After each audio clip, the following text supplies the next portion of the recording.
अस्सलाम वालेकुम वरहमतुल्लाहि वबरकातुहू। कैसे हैं सब भाई? ठीक ठाक हैं? फाइनल ईयर प्रोजेक्ट की प्रेजेंटेशन कैसी होगी है? जैसी भी होगी अल्लाह पाक सबको कामयाब करे। उम्मीद है सबकी अच्छी हुई होगी। बाकी नंबर तो सुपरवाइज़र ने लगाने हैं, अल्लाह पाक रहमत करेगा। तो चलें, पहला हमारा पेपर है जी HRM का,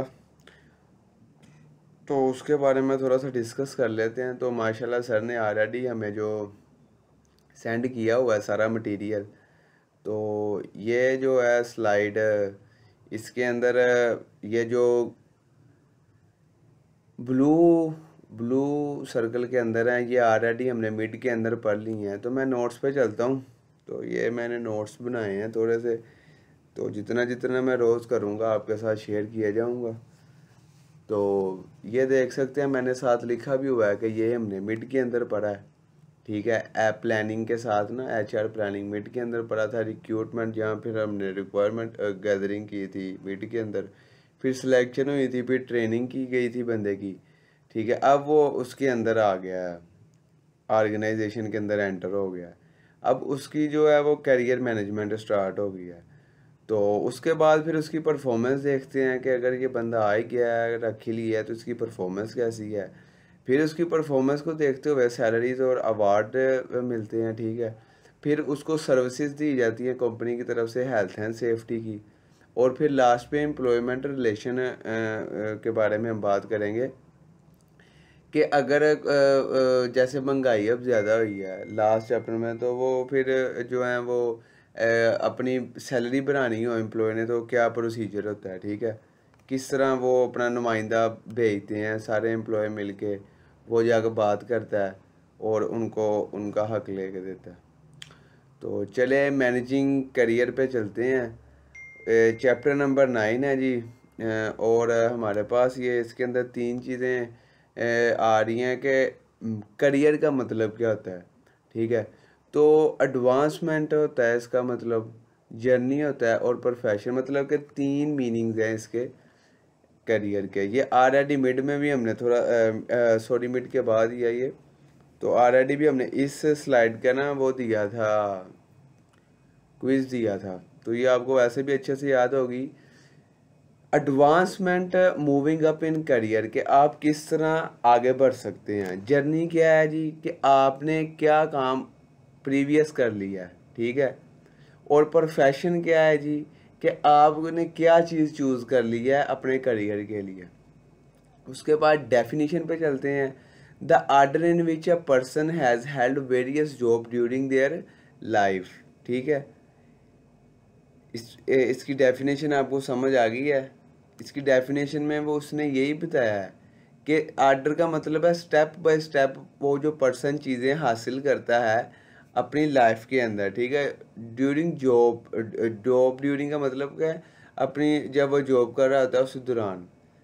फिर HR का क्या रोल है इस मैनेजिंग करियर के अंदर। असल में तो हमने सोचना है एक HR की थिंकिंग से।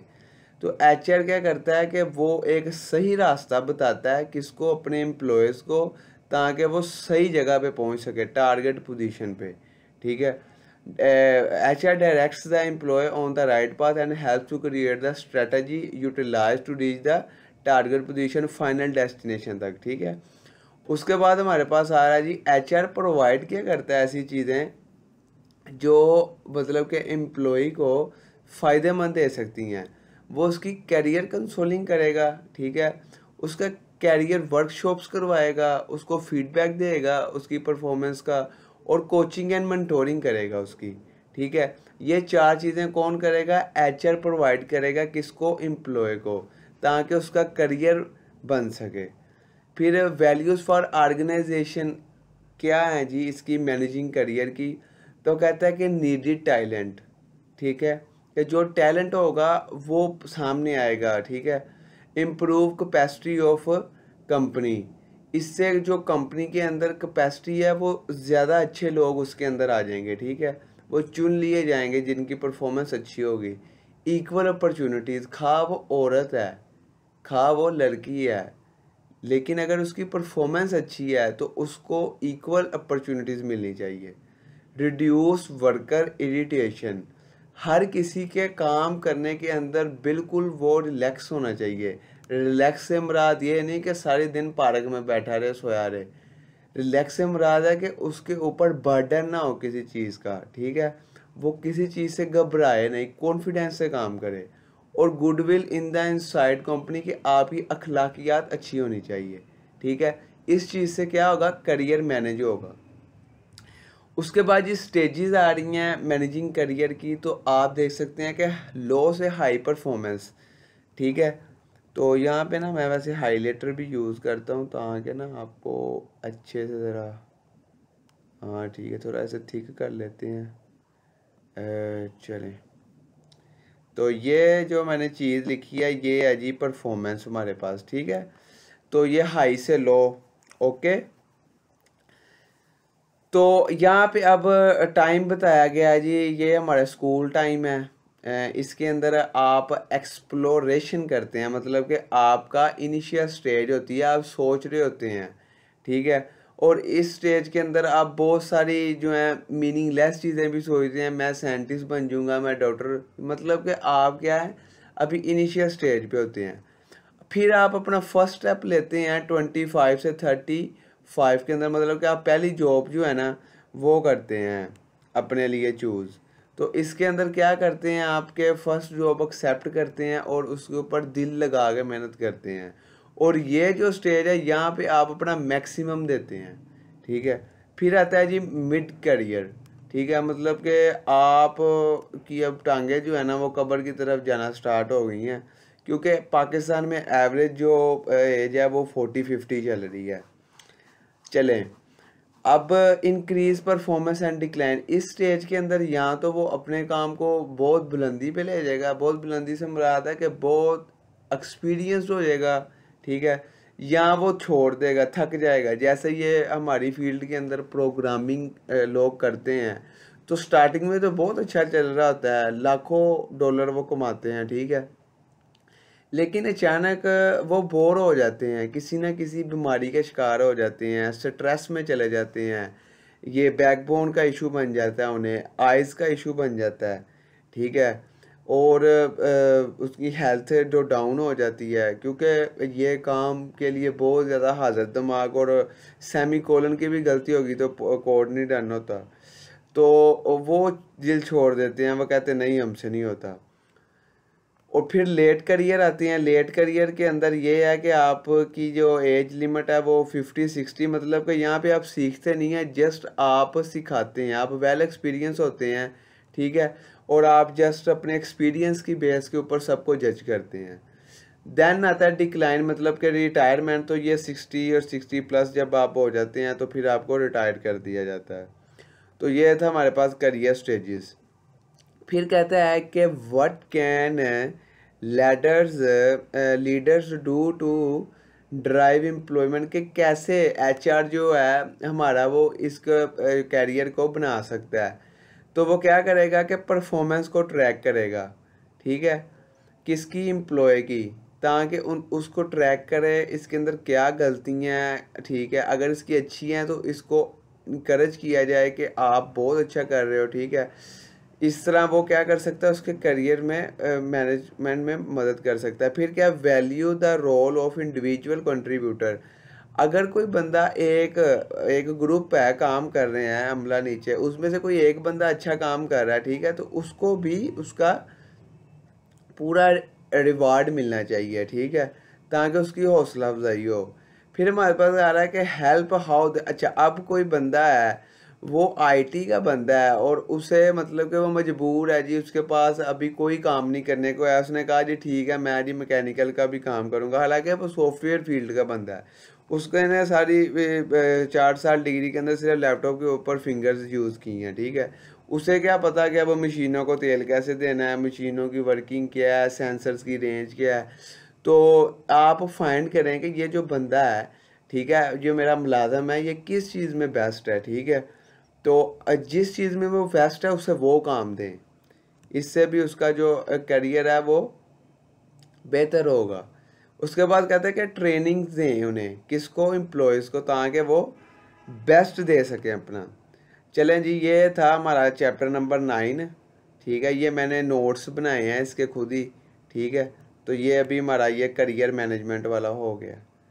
तो ये देखें ना, अभी मैंने बनाए हैं तो ये जल्दी जल्दी कवर, ये पॉइंट्स मैंने बनाए हैं, जैसे ये आप देख सकते हैं कि ऐसे ना इनको मैंने सभी को एक डायग्राम्स की शक्ल में कवर किया है चैप्टर को। ये देखें आप, छोटे छोटे एचआर का रोल प्रोवाइड्स क्या कर रहा है, ये चीज़ें जो है ना, इसी तरह आप भी बना के ना इन्हें बुलेट्स में पॉइंट्स में फिर किया करें। ये है कि फिर याद बहुत अच्छे से रहता है। चलिए नेक्स्ट मूव करते हैं। परफॉर्मेंस मैनेजमेंट आ रहा है जी, चैप्टर नंबर 10 हमारे पास। ठीक है, फाइनल की तैयारी करते हुए जो दूसरा चैप्टर है, चैप्टर नंबर 10, उसके अंदर कह रहा है कि परफॉर्मेंस मैनेजमेंट। अच्छा जी, ठीक है, अब आपने करियर अपना मैनेज कर लिया, अब आप उसके अंदर परफॉर्मेंस को मैनेज करने जा रहे हैं। For the purpose of achieving the strategic goals of business, performance management is an ongoing process of communication between a supervisor and employee that takes place throughout the year. अच्छा जी, कहता है कि ये जो है ना communication है सुपरवाइज़र और एम्प्लॉय के दरमियान। ठीक है, जिससे क्या होती है जी, परफॉर्मेंस बेहतर होती है। ठीक है, ऑर्गेनाइजेशन की भी, एम्प्लॉय की भी, मैनेजमेंट सुपरवाइज़र की भी। ठीक है, तो अब इसके बेनिफिट्स क्या हैं जी, बेनिफिट्स पे चलते हैं। ठीक है, इसके बेनिफिट्स जारी बात है हमें ये होंगे कि identify areas require additional development, के हम देख सकेंगे उसकी परफॉर्मेंस को यहाँ पे कौन सी चीज़ें डेवलप करने वाली हैं। ठीक है, और उन चीज़ों को डेवलप करेंगे। फिर कह रहे हैं areas that require training and development. अच्छा जी, सेकंड पे आ रहा है हमारे पास डिटरमाइन सैलरीज एंड अवार्ड्स। अच्छा, सैलरी एंड अवार्ड्स क्या है जी, आपने देखना है कि कौन बंदा है जो एक्स्ट्रा ऑर्डिनरी काम कर रहा है। ठीक है, उसको उसका अवार्ड मिले।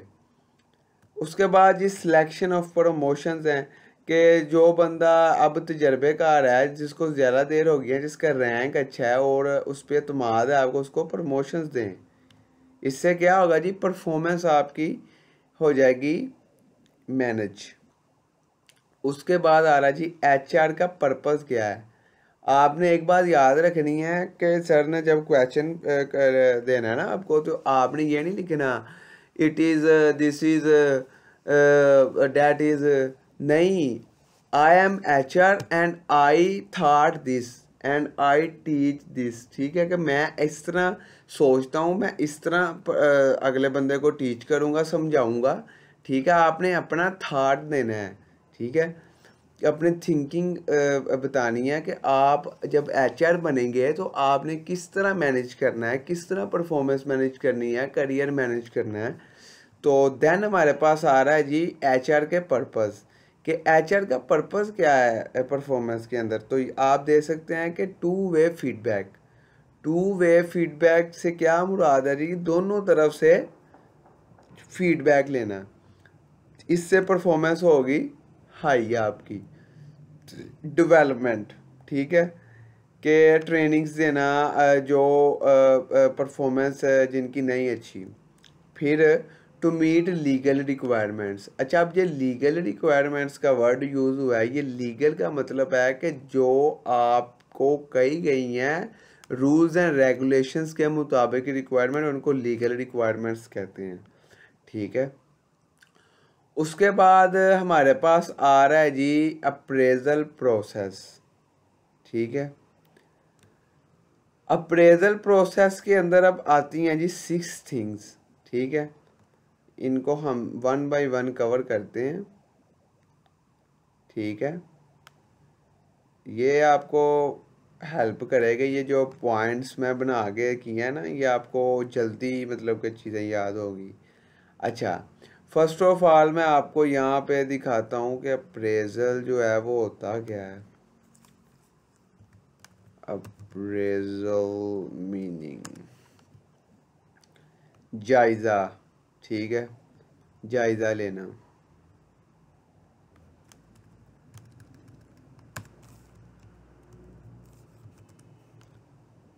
अच्छा जी, appraisal is the analysis of the performance of an individual which usually includes assessment of the individual current and past work performance.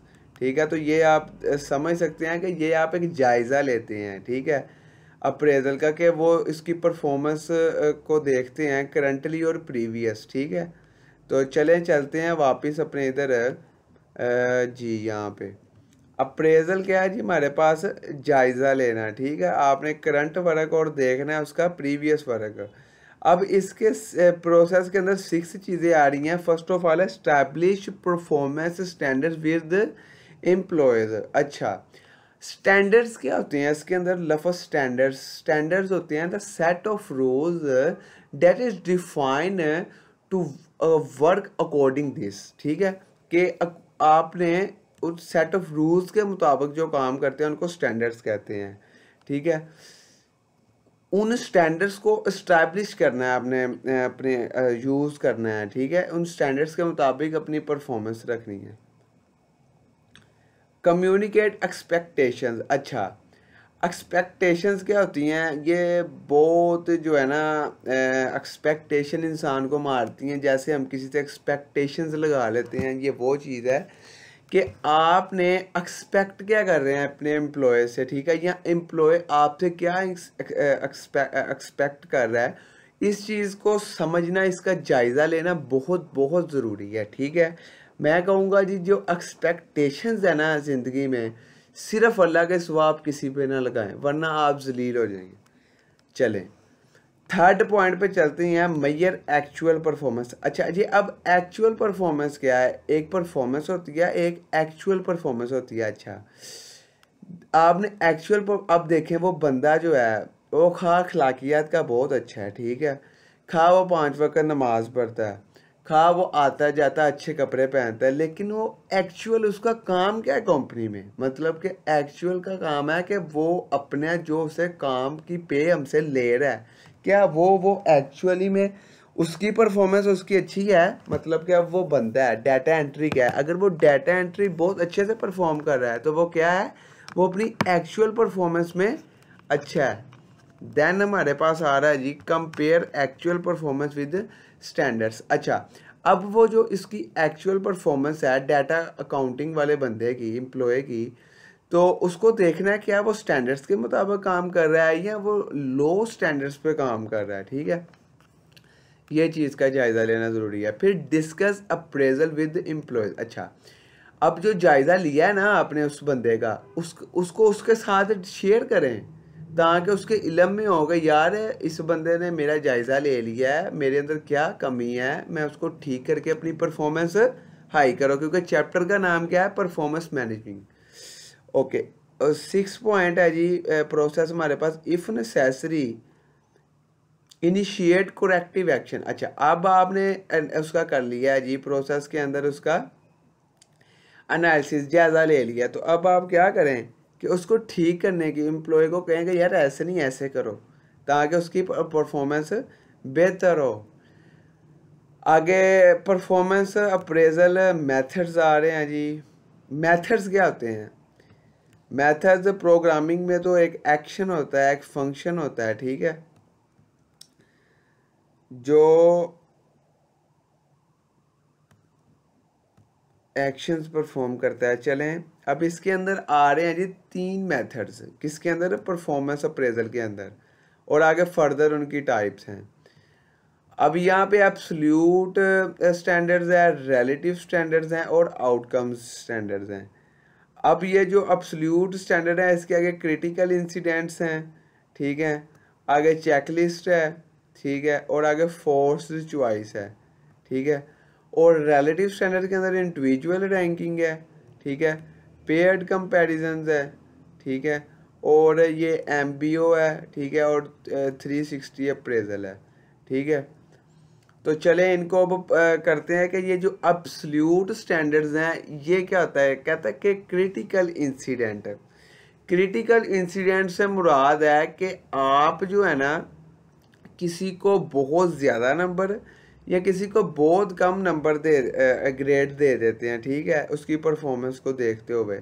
तो इससे जो इशू पैदा होता है उसे क्रिटिकल इंसिडेंट अप्रेजल कहते हैं। ये देख सकते हैं आप, यहाँ पे उसने बताया भी है, a critical incident appraisal performance evaluate that focus मैं यहाँ पे हाईलाइटर साथ चला लेता हूँ, से ये है कि ज़रा ना समझ सही आती है।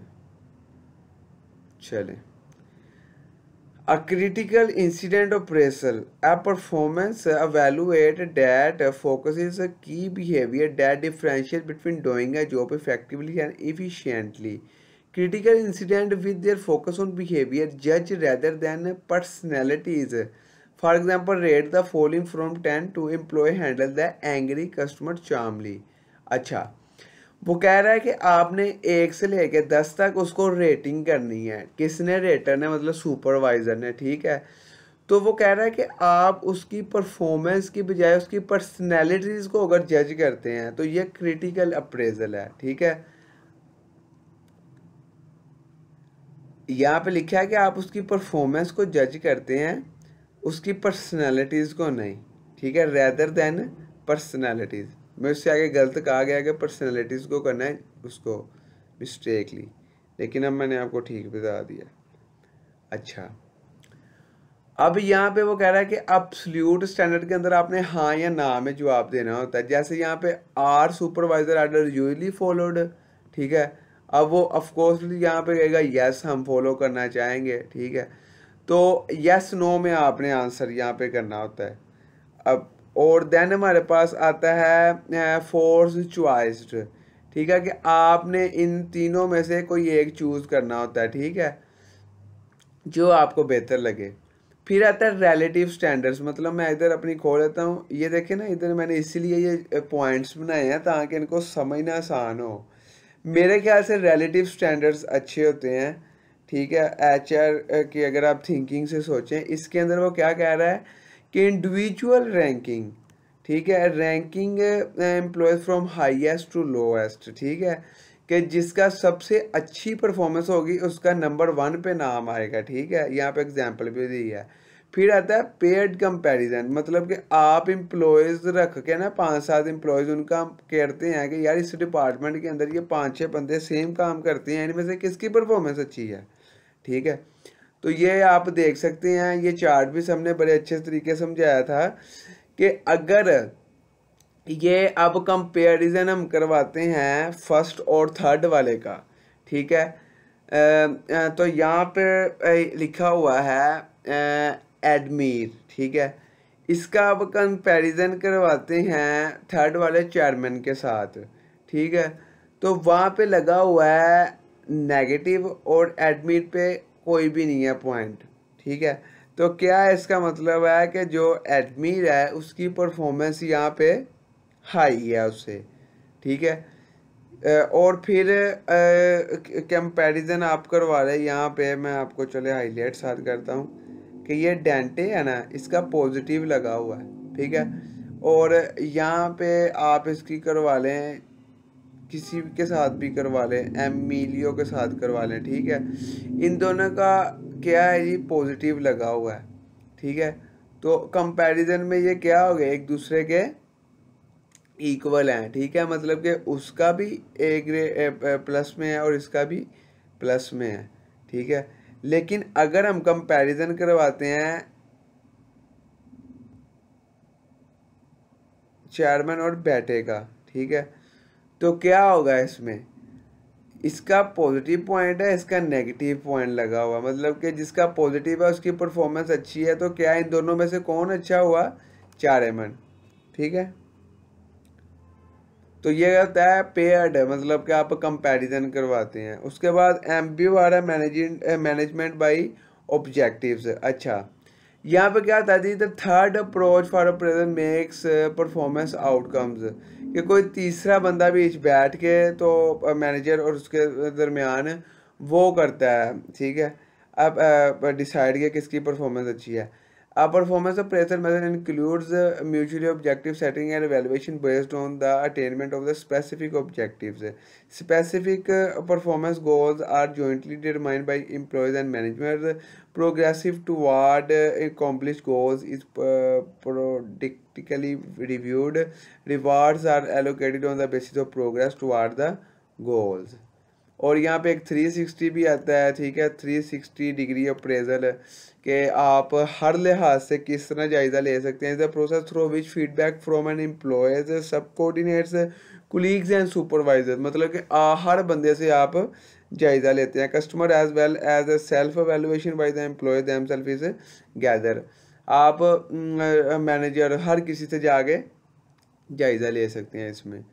चलें, अब आपको ये परफॉर्मेंस ऑपरेटर मेथड्स का पता चल गया है, और इनमें से रिलेटिव स्टैंडर्ड्स इसलिए मुझे अच्छे लगते हैं कि इसमें परफॉर्मेंस की बेस के ऊपर ना हर बंदे को रिवार्ड्स मिलते हैं, ठीक है। चलें आगे चलते हैं जी। फैक्टर डैट डिस्टोर, अब अच्छा, अब ये बड़ा इंपॉर्टेंट है कि कौन से ऐसे फैक्टर हैं जो जायज़े को आपके नुकसान पहुंचा सकते हैं। तो यहाँ पे 5 पॉइंट्स मैंने लिखे हैं, उनके अंदर लेटेंसी एरर है, ठीक है, फिर हेलो एरर है, फिर सिमिलैरिटी एरर है, फिर लो मोटिवेशन एरर है, फिर सेंट्रल टेंडेंसी एरर। अच्छा, इनमें ना माइनर माइनर सा डिफरेंस है, वो आपने अच्छे तरीके से देखना है। यहाँ पे मैं कर रहा हूँ स्टार्ट कि जो लेटेंसी एरर है ना, इसके अंदर क्या होता है कि is when rated tendency rate all employee at positive end of the scale positive latency, मतलब कि वो अगर दे रहा है किसी को अच्छा ग्रेड तो वो पॉजिटिव ही दे ही जा रहा है। एट द लो एंड, वो फिर लो की जगह पे बहुत, मतलब कि दरमियान वाली बात ही नहीं है। अगर किसी को दे रहा है तो 10 में से 10 दे रहा है, वरना ज़ीरो ज़ीरो करी जा रहा है। तो इस तरह क्या होगा, this can happen when manager employee either positive और नेगेटिव बिहेवियर। ये डिपेंड करता है कि उसका बिहेवियर किस तरह का है जो आपका मैनेजर है, तो ये डिस्टोर्ट करता है, ठीक है, परफॉर्मेंस को, अप्रेजल को। The hello error effect when extremely high, ये भी उसी तरह से मिलता जुलता एरर है, हेलो एरर ऊपर वाले से, लेकिन इसके अंदर माइनर डिफरेंस ये है, if an employee tends to be continuous and dependable we might become based toward that individual to be extended that we will rate him or her positive on many desirable attributes, ठीक है।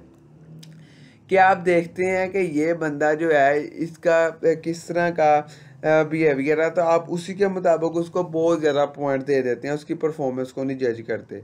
तो ये भी error produce करता है, hello error जो है। Similarity क्या है जी, evaluating employee based on way evaluator himself or herself, for example evaluator who himself or herself as aggressive may evaluate other by looking, हाँ, अगर वो मतलब कि आपको अग्रेसिव गुस्से वाला है, ठीक है, तो आपको वो परफॉर्मेंस नहीं देगा, मतलब कि आपके वो परफॉर्मेंस की बजाय आपके उसको जज कर रहा है, बिहेवियर को, ठीक है। Those who demonstrate their characteristic tend to benefits and other lack it may be penalized। अच्छा, सिमिलैरिटी एरर के अंदर क्या होता है जी कि वो आपका बिहेवियर देख रहा होता है कि आप अग्रेसिवनेस है तो आपको वो कम ग्रेड देगा, अगर आप पोलाइट हैं आपकी परफॉर्मेंस नहीं जज हो रही आपके काम की। और इधर क्या था कि वो यहाँ तो बहुत ज़्यादा हाई है, ग्रेड दे देगा, ठीक है, आपका क्या देख के एट्रीब्यूट्स को। और यहाँ पे क्या है, अगर दे रहा है तो म्याना रवि से नहीं दे रहा, सबको फुल स्टैंड बाई देन दे जा रहा है, और वरना ज़ीरो लगाई जा रहा है। फिर लो मोटिवेशन एरर है, यहाँ पे कह रहा है कि if the valuator knows data poor appraisal could, हाँ, कह रहा है कि वो यहाँ पे ये सोचने लग गया है जो आपका एवेलुएटर है कि अगर मैं इन बंदों को कम दे दूंगा तो इनका दिल हो जाएगा। तो इस तरह भी जो नालायक बंदे होंगे वो सिलेक्ट हो जाएंगे, और एट द एंड क्या होगा, ऑर्गेनाइजेशन की परफॉर्मेंस वो हो जाएगी, डिक्रीज हो जाएगी। तो ये भी क्या है जी, डिस्टोर्ट करेगा परफॉर्मेंस मैनेजमेंट को। आगे सेंट्रल टेंडेंसी है जी, इसके अंदर क्या है जी कि आप हर बंदे को ही दे जा रहे हैं 5 में से 3, ठीक है, बस आपने एक माइंड बना लिया जी इतने ही हर किसी को देने हैं। तो क्या है, नो डिफरेंस आप कर रहे हैं अमंग द एम्प्लॉय एग्जिस्ट। तो इससे क्या है कि कोई पता नहीं चलेगा कौन ज़्यादा, किसकी परफॉर्मेंस अच्छी है और किसकी बैड है। तो ये था ये था जी आपके साथ मेरा आज 5 एरर्स चैप्टर नंबर 9 और 10 मैंने आपके साथ डिस्कस किया है। ठीक है कि ये 5 हमने डिस्टोर्ट फैक्टर्स पढ़े हैं अप्रेजल के। तो अब आपको इनके अंदर जो माइनर डिफरेंस था वो समझ लग गया होगा। तो आगे आ रहा है जी चैप्टर नंबर 11। तो ये मैंने तकरीबन हाफ किया है कि मैंने कहा चले 5 स्लाइड्स हैं तो हाफ आज कर लेते हैं और हाफ कल कर लेंगे। एस्टैब्लिशिंग रिवार्ड्स एंड पे प्लान्स, अच्छा ये बहुत इंपॉर्टेंट है। मतलब कि जो बंदा why should I care, car लिख दिया मैंने, यहाँ पे केयर आना था, सॉरी, कि मुझे क्यों परवाह है इसकी, जिस चीज़ का मैं काम कर रहा है। तो उसका डेफिनेटली क्या पर्पस होता है, सैलरी, कि आपको वहाँ से सैलरी मिलती है और सैलरी से आप ज़िंदगी की ज़रूरियात पूरी करते हैं।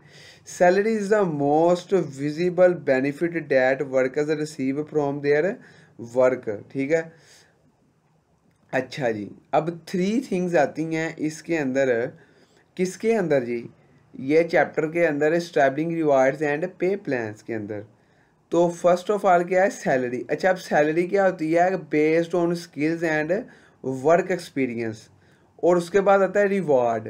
ठीक है, कि आप जो इम्प्रेसिव टैलेंट है, कि आप एक्स्ट्रा ऑर्डिनरी जो काम करते हैं। और फिर आता है कंपेंसेशन, कि आप काम के साथ साथ जब ये करते हैं तो आपको फुल पैकेज मिलता है जिसके अंदर सैलरी और रिवार्ड दोनों होते हैं। तो ये क्या चीज़ है जी, 3 थिंग्स हैं, सैलरी, रिवार्ड्स और कंपेंसेशन, जिनको समझना बहुत ज़रूरी है। अच्छा, अब एलिमेंट्स इन कंपेंसेशन के आ रहे हैं। कंपेंसेशन का आपको मैंने बता दिया कि ये फुली पैकेज है जिसके अंदर आपको सैलरी प्लस रिवॉर्ड मिलते हैं। मतलब कि आप एक्स्ट्रा टाइम लगाते हैं या आपकी परफॉर्मेंस अच्छी है, आप हफ्ते वाला काम 2 दिनों में कर रहे हैं। ठीक है, तो ये क्या है, आपका सैलरी के साथ आपको रिवार्ड मिलेगा। 6 एलिमेंट्स आ रहे हैं जिसके, तो उनको पढ़ लेते हैं। बेसिक पे है जी, इसके अंदर होम रेंट अलोवेंस है जी। ठीक है, कन्वेंस अलोवेंस है जी, आपकी गाड़ी वगैरह आपको लेने आती है। ठीक है, होम रेंट आपको घर दिया हुआ है इसका उन्होंने। मोबाइल अलोवेंस है जी, ठीक है, मोबाइल आप यूज़ कर सकते हैं ड्यूरिंग जॉब। और मेडिकल अलोवेंस है जी, आपका मेडिकल आपको जो दिया हुआ है, अगर आपके साथ कोई हो जाता है बुखार वगैरह, उधर आप जाके अपनी फ्री मेडिसिन ले सकते हैं। और नॉन मोनेटरी बेनिफिट जैसे टाइम ऑफ लीव, जल्दी जा सकते हैं। ठीक है, अगर आपने कहीं शादी पे जाना है या कोई एमरजेंसी बन गई है तो और लीव ले सकते हैं। तो ये क्या है, एलिमेंट्स इन कंपेंसेशन है, ये आते हैं कंपेंसेशन के अंदर elements 6। Basic pay, home rent allowance, conveyance allowance, mobile allowance, medical allowance. इनको रिपीट करने का मकसद है कि आपको ये 6 पॉइंट्स अच्छे से याद हो जाए। फिर आगे टाइप्स ऑफ रिवार्ड्स आ रहा है जी। अब हमारे पास 6 रिवार्ड्स हैं। ठीक है, सबसे पहले इंस्ट्रिंसिक है और एक्सट्रिंसिक है। ठीक है, इंस्ट्रिंसिक वो होते हैं जिसके अंदर आपका जो काम आप कर रहे हैं ना, उसके अंदर कितनी को सेटिस्फाई हैं आप। जैसे, ठीक है, ये देखें यहाँ पे satisfy comes from the job itself. इसके अंदर मीनिंगफुल स्टफ आ जाता है, वर्क फ्लेक्सिबिलिटी आ जाती है और फीलिंग ऑफ सक्सेस आ जाता है। ठीक है, कि आप अपने काम के साथ कितना खुश हैं। और एक्सट्रिंसिक में आता है कि आपका जो मैनेजर है वो आपको क्या वसूलियत प्रोवाइड कर रहा है, जैसे बोनसेस पेमेंट्स हैं। ठीक है, ये चीज़ें। और फिर उसके बाद इसकी तीसरी टाइप है जी रिवार्ड्स की, फाइनेंशियल रिवार्ड्स है, जिसके अंदर आपको पैसे दिए जाते हैं। मतलब कि खुश हो गया, आपको एम्प्लॉय ने कहा ये ले यार 10,000 रुपया, तूने बहुत अच्छा काम किया है। ठीक है, और नॉन फाइनेंशियल में ये है कि आपकी परफॉर्मेंस को देखते हुए वो आपको फ्री पार्किंग और चाइल्ड केयर दे देते हैं। ठीक है, इस तरह की चीज़ें। फिर परफॉर्मेंस बेस्ड रिवार्ड्स में ये है कि आपको पे करते हैं आपकी परफॉर्मेंस को देखते हुए। ये रूल भी है जी, पे फॉर परफॉर्मेंस। ठीक है, PFP, कि जितनी अच्छी आपकी परफॉर्मेंस है उतनी अच्छी आपको पे मिलेगी। और फिर मेंबरशिप बेस्ड ये है कि आप कितने यहाँ पे पुराने बंदे हैं, रैंक्ड बेस। ठीक है, कि आपका रैंक कितना हाई है, तो उस बेस पे जो आपको रिवार्ड्स मिलते हैं। तो ये 6 थे जी टाइप्स ऑफ रिवार्ड हमने पढ़ी। एलिमेंट्स भी 6 पढ़े हैं कंपेंसेशन के। इन तीनों में से डिफरेंस देखा है सैलरी, रिवार्ड, कंपेंसेशन में। और हमने देखा है जी कि डेफिनेशन क्या होती है इस्टेब्लिशिंग रिवार्ड्स एंड पे प्लान्स की। और ऊपर हमने देखा था फैक्टर 5 किस्म के जो डिस्टोर्ट कर देते हैं अप्रेजल को, और उससे ऊपर हमने देखा था परफॉर्मेंस के 3 methods, absolute standard, relative standard, outcome, जिनमें से सबसे अच्छा रिलेटिव स्टैंडर्ड्स है अगर आप एचआर बनते हैं तो नियर माई थिंकिंग, ठीक है। और critical incident checklist, force choice absolute के अंदर आते हैं, रिलेटिव के अंदर इंडिविजुअल रैंकिंग पेड कंपैरिजन आता है, आउटकम्स के अंदर एमपीओ 360 अप्रेजल है, ठीक है जी। अप्रेजल प्रोसेस के अंदर 6 प्रोसेसेस आते हैं। फर्स्ट ऑफ ऑल आप अपनी परफॉर्मेंस को स्टैंडर्ड्स के मुताबिक इस्टेब्लिश करते हैं, एक्सपेक्टेशन को एक दूसरे को बताते हैं, मैयर करते हैं एक्चुअल परफॉर्मेंस को, ठीक है। फिर उसको स्टैंडर्ड्स के साथ करते हैं जो एक्चुअल परफॉर्मेंस है कंपेयर, ठीक है। फिर डिस्कस करते हैं जो आपने जायज़ा लिया होता है एम्प्लॉय के साथ, और फिर आप क्या करते हैं अगर ज़रूरत है तो उसको बेहतर करते हैं। फिर एचआर के पर्पस क्या होते हैं जी, आप बता सकते हैं कि वो जायज़ा लेने का पर्पस क्या है उसका, कि ताकि दोनों तरफ से फीडबैक मिल सके, डेवलपमेंट हो सके, ट्रेनिंग्स वगैरह, और टू मीट लीगल रिक्वायरमेंट्स के जो अक्सर उसकी रिक्वायरमेंट है वो हमें गेट हो जाए, हासिल हो जाए। बेनिफिट्स क्या हैं जी इसके अप्रेजल के, आइडेंटिफाई कर सकते हैं आप एरिया रिक्वायर एडिशनल को, data require additional training and development, determine salaries and rewards कर सकते हैं, और सिलेक्शंस ऑफ प्रमोशंस कर सकते हैं। और ये परफॉर्मेंस मैनेजमेंट होती क्या है, इसकी डेफिनेशन में ये था कि ये कम्युनिकेशन है बिटवीन सुपरवाइज़र एंड एम्प्लॉय। ये था जी हमारा चैप्टर नंबर 10 और 9 को रिवाइज करते हुए था आया कि लीडर्स जो हैं वो क्या एम्प्लॉय के कैरियर को बेहतर कर सकते हैं, तो परफॉर्मेंस को ट्रैक करके, ठीक है, और उसकी जो अकेला बंदा है उसकी परफॉर्मेंस को ढूंढ के, फिर उसको बता के कि तू किसके लिए किस काम में फिट है, और ये प्रोवाइड करके ट्रेनिंग से। फिर ये आप बहुत आसान है जी, कैरियर स्टडी 20 से 25 साल में आप सोचते हैं, ठीक है, मीनिंगफुल चीज़ें, मीनिंगलेस चीज़ें, लेकिन 25 से 35 में आपका इस्टेब्लिशमेंट दौर आ जाता है, ठीक है, जिसके अंदर आप फर्स्ट स्टेप लेते हैं, मतलब जॉब स्टार्ट कर देते हैं। मिड कैरियर में आप बहुत टॉप बुलंदियों तक भी जा सकते हैं और दिल छोड़ भी सकते हैं, और लेट कैरियर में आप अपने एक्सपीरियंस बेस पे चीज़ें करते हैं, सीखते नहीं हैं, सिर्फ सिखाते हैं, और एंड पे आप रिटायर हो जाते हैं, अल्लाह हाफिज़। और उसके बाद वैल्यू फॉर ऑर्गेनाइजेशन क्या है जी, जब आप करियर मैनेज कर रहे होते हैं तो यहाँ पे आप टैलेंट को ढूंढ लेते हैं, इम्प्रूव करते हैं कंपनी की कैपेसिटी को, ठीक है, और इक्वल अपॉर्चुनिटी औरतों और मर्दों को मिलती है, और रिड्यूस वर्कर इरिटेशन है, ठीक है, कि हर बंदा खुशहाली से काम करता है, और इन अखलाकियात को अच्छा किया जाता है ऑर्गेनाइजेशन के अंदर। फिर कैरियर कंसोलिंग के अंदर एचआर क्या प्रोवाइड करता है जी कैरियर मैनेजमेंट के अंदर रोल अपना प्ले, तो कैरियर कंसोलिंग करता है, कैरियर वर्कशॉप्स करता है, फीडबैक करता है, कोचिंग एंड मेंटोरिंग करता है, किन की, एम्प्लॉयज़ की। और फिर एचआर का रोल क्या है, ठीक है, एचआर का रोल यही है कि वो सही रास्ते पे चला देता है एम्प्लॉयज़ को, ताकि वो अपनी सही मंजिल तक पहुंच सके। और डेफिनेशन क्या है जी कैरियर मैनेजिंग की, कि ये स्टेप बाय स्टेप आप अपनी ज़िंदगी में जो भी जॉब से एक्सपीरियंस हासिल करते हैं, ठीक है, और उसमें बेहतरी लाते हैं, तो अब और इसके 3 जो मतलब है कि एडवांसमेंट है, ठीक है, कि आप अपने मूविंग अप कैरियर पे जाते हैं, ठीक है, यहाँ पे आप जर्नी है कि आपने कितना काम कर लिया होता है, ठीक है, और एक प्रोफेशन के अंदर आपने क्या चूज़ कर लिया है अपने करियर के लिए। और यहाँ पे भी हमने करियर 2 चैप्टर आज क्लियर किए हैं, 3 सॉरी 3 मतलब कि 2.5 किए हैं, ठीक है, तो यहाँ पे इसलिए मैं इसको हाफ मेंशन कर रहा हूँ अभी। तो आज हमने इसके तकरीबन हाफ काम कर लिया, और हाफ सुबह कर लेंगे, ठीक है। तो ये था जी हमारे पास आज HRM का फाइनल्स का थोड़ा सा कोर्स जो मैंने आपके साथ शेयर किया। तो चलें, अब मुझे लगता है टाइम भी चलें बेहतर है, 40 को मिनट की बनी है वीडियो। अपना ख्याल रखिएगा जी, इंशाल्लाह ताला बाकी सुबह करेंगे।